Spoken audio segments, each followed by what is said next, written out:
तो हम अभी हमने जैसा पढ़ा कि अभी मैंने आपको नोट्स के थ्रू बताया। अब हम थोड़ा सा बेयर एक्ट को पढ़ लेते हैं कि बेयर एक्ट क्या कह रहा है। ठीक है। तो bare act not notwithstanding that marriage is null and void under section 11, यानी कि सेक्शन 11 क्या वॉइड की बात करता है, वाइड मैरिज की बात करता है। Any child of such marriage कह रहा कि अगर सेक्शन 11 जो वाइड मैरिज की बात करता है, अगर उस सेक्शन के तहत उस सेक्शन के अंदर मैरिज हुई है, who would have been legitimated if the marriage had been valid. अगर कहता है कि अगर मतलब कि उस वाइड मैरिज के अंदर मैरिज हो रही है, तो ऐसी कंडीशन में बच्चा क्या होगा, उसकी बात कर रहा है। अगर मैरिज वैलिड हुई है, उसके बाद बच्चे की लेजिटिमेसी पे देखा जाएगा कि बच्चा लेजिटिमेट है या नहीं है। whether such child, देखो कहता है whether such child born before and after the commencement of this marriage law, यानी कि ये मैरिज लॉ अमेंडमेंट हुआ है, ये तो पुराना है। is whether or not we decree of nullity की degree is granted in respect of the marriage under this act, whether or not marriage has be held void otherwise then is the petition as the under this act। यानी कह रहा है अगर petition पड़ गई है इस सेक्शन 11 के तहत के अंडर में कि मैरिज जो हुई है, वो जो मैरिज जो है वो वाइड मैरिज की कंडीशन पे आती है, तो ऐसी मैरिज के लिए क्या क्या बातें आगे बताई गई है, अगर बच्चे की लेजिटिमेसी कैसे चेक की जाएगी, बच्चा लेजिटिमेट होगा कि नहीं होगा, उसकी बात करता है। और हमने अभी इसके इसके कुछ देर पहले ही हमने यहाँ पे ये सारी बातें पढ़ी हैं कि लेजिटिमेसी कैसे चेक करेंगे। और मैंने आपको बताया कि चिल्ड्रन इज ऑलवेज लेजिटिमेट। ये डिपेंड ही नहीं करता है कि मैरिज वाइड है या मैरिज वाइडेबल है। अभी वाइड और वाइडेबल की मैरिज की एक चार्ट भी बनाएंगे हम, जहां पे पता कर देखेंगे कि वाइड मैरिज कब कब हो जाएगी, कब वाइडेबल मैरिज हो जाएगी। इसके क्लॉज 2 में कहता है where the decree nullity is granted, वो हो, कहता है ग्रांट हो गया बाय कोर्ट, डिक्री ग्रांट हो गई in the respect in the voidable marriage under the section 12, कहता है सेक्शन 12 के अंदर वाइडेबल हो गई in any child be gotten by the conceived before and decree is made who would had been the legitimate. देखो मैंने बताया आपको क्या कि बच्चा क्या होगा, ऑलवेज लेजिटिमेट, मतलब वो लेजिटिमेट ही होगा। एनी हाउ कोई भी सिचुएशन आ जाए पर बच्चे पे कोई आँच नहीं आने वाली, क्योंकि हमारा लॉ ही ऐसे बना है। तो legitimate children of the party of the marriage. तो अगर डिक्री आ गई वाइडेबल की बात, जानते हो सेक्शन में क्या किया है, अभी मैं थोड़ा सा और एक्सप्लेन करना चाहूंगा। पर ये कहा गया लेजिटमेट को अंडरलाइन कर दें कि चिल्ड्रन जो होगा लेजिटमेट होगा हर कंडीशन पे। फिर बात करता है of the marriage if the date of the decree has been resolved instead of the being the annulled shall be deemed to be legitimate child not to understand decree of the nullity। मैंने कि बच्चे की legitimacy पे कोई फर्क नहीं पड़ता, चाहे डिग्री आपके फेवर में आए चाहे फेवर में नहीं आए, चाहे मैरिज वाइड कह दिया जाए चाहे मैरिज को वाइडेबल कर दिया जाए। वाइडेबल की कंडीशन पे दो कंडीशन होती है, या तो वो वाइड हो जाएगा या फिर वो वायलेट हो जाएगा। पर बच्चे की लेजिटिमेसी पे किसी भी तरह के कोई फर्क नहीं पड़ने वाला है, क्योंकि चिल्ड्रन जो होगा ऑलवेज लेजिटमेट होगा। फिर कहता है subsection one not contain in subsection one, यानी कि सबसेक्शन वन सबसेक्शन टू, मतलब इसकी बात क्या है, जो इसमें ये इसकी बात कर रहा है, ये और फिर इसकी बात कर रहा है, जो इसमें बातें नहीं है उस पे सैल भी constitute by the confirming upon the child of the marriage which has been null and void or which they annulled by the decree। annulled का मतलब होता है कि फाइनल हो गया। nullity of the under section 12 any rights in or to be property of any person other than the parents in case where what for the passing of this act such child would have been incapable of the possessing or acquiring the such rights reason is not being legitimate child of these parents। तो कहता है कि ये कि आगे चल के जो वर्डेबल हो गई उसकी कंडीशनल लिटरेसी की बातचीत करता है। तो सीधी सी बात मैं यहाँ पे थोड़ा सा एक चार्ट बनाना चाहूंगा इसके लिए। एक सेकेंड, आ जा भाई नीचे।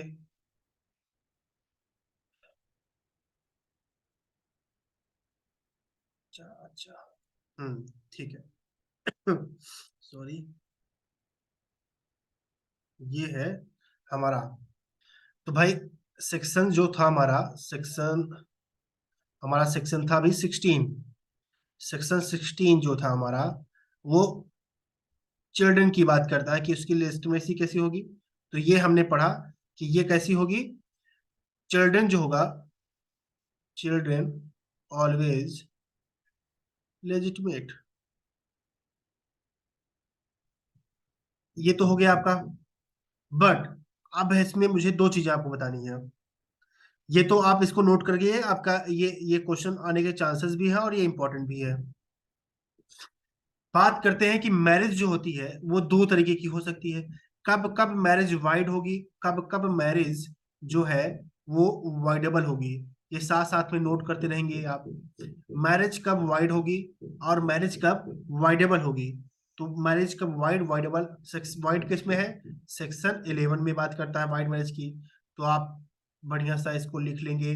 सेक्शन याद करने की जरूरत नहीं है, आप दिल से पढ़ेंगे, समझ के पढ़ेंगे कि क्या बातें हैं। तो सेक्शन को याद करने के लिए आपको अलग से एफर्ट देने की जरूरत नहीं है। तो सेक्शन 12 साथ साथ में लिखते रहेंगे तो मजा आएगा, तो अलग से लिखना नहीं पड़ेगा, नहीं तो लिखते रहेंगे। चलो, मैं इसके बारे में कुछ बता रहा हूँ कि कब वाइड होगी और कब वाइडेबल होगी। एक सेकेंड।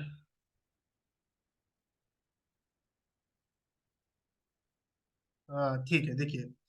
तो क्या है कि, एक मिनट यार, क्या है तंग कर रहा है। हाँ आ गया, चलिए।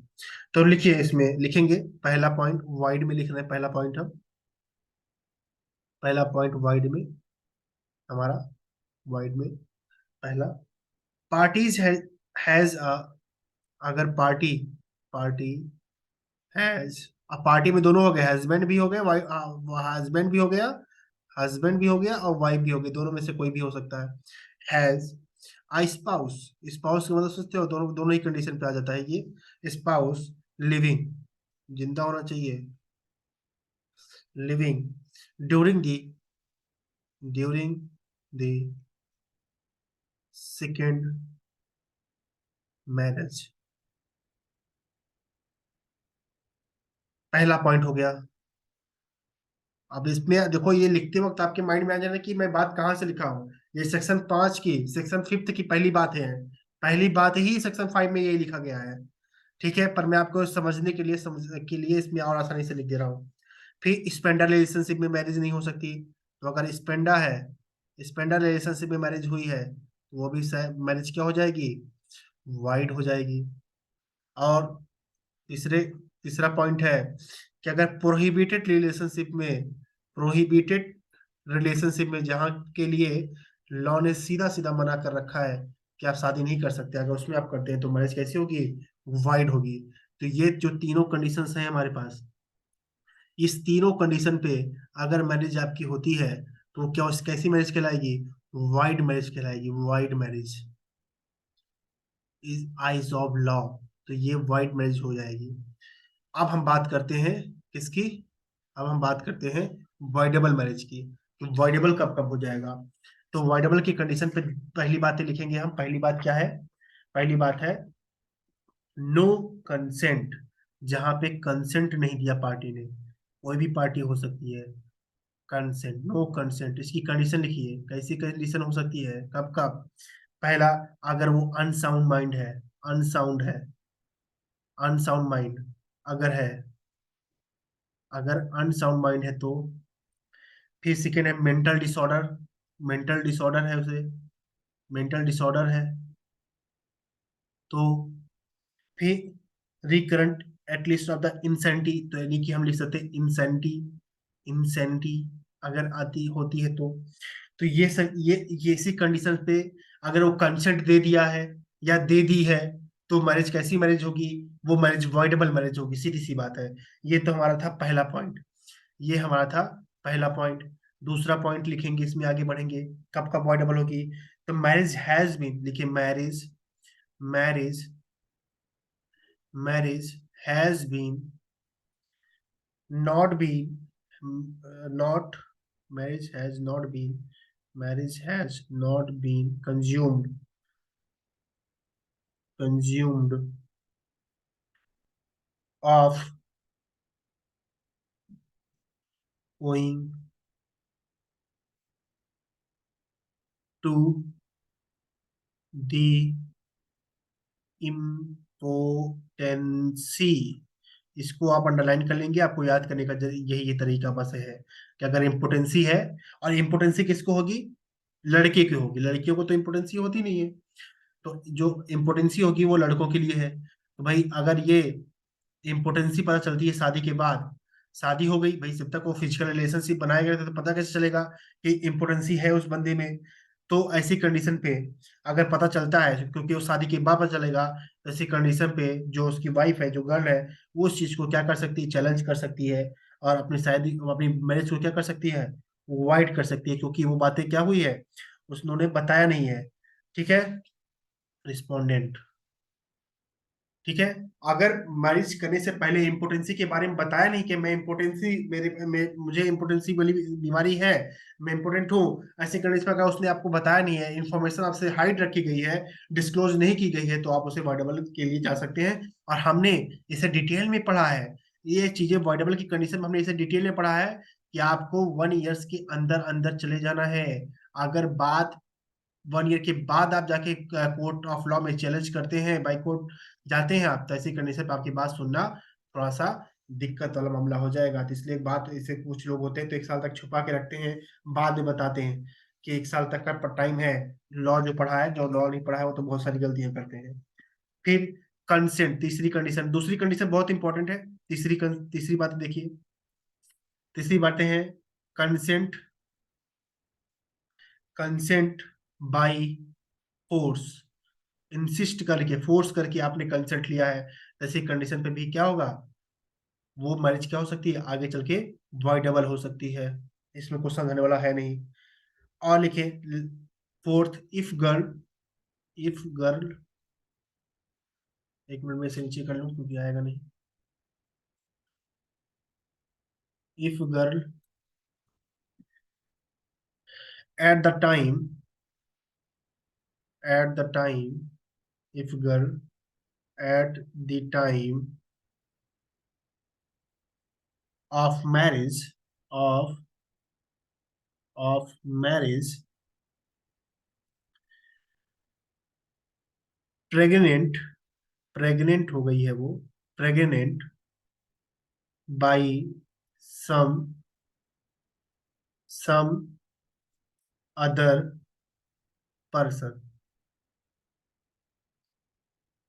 Other than, other than, other than, other than लिखेंगे, other than, other than, other than the petitioner, other than petitioner. तो ये बहुत इंपॉर्टेंट है आपके लिए, ये भी आप इसे नोट कर लीजिए। और अगर आपको कोई डाउट आ रहा है, अब इससे द वाइड अवॉइडेबल में कुछ पढ़ने की जरूरत है नहीं, मैं इसे थोड़ा सा जूम कम कर रहा हूँ इसका, जिससे कि आपको साफ साफ दिख जाए कि क्या बातें हैं। सॉरी, थोड़ा सा, एक सेकेंड,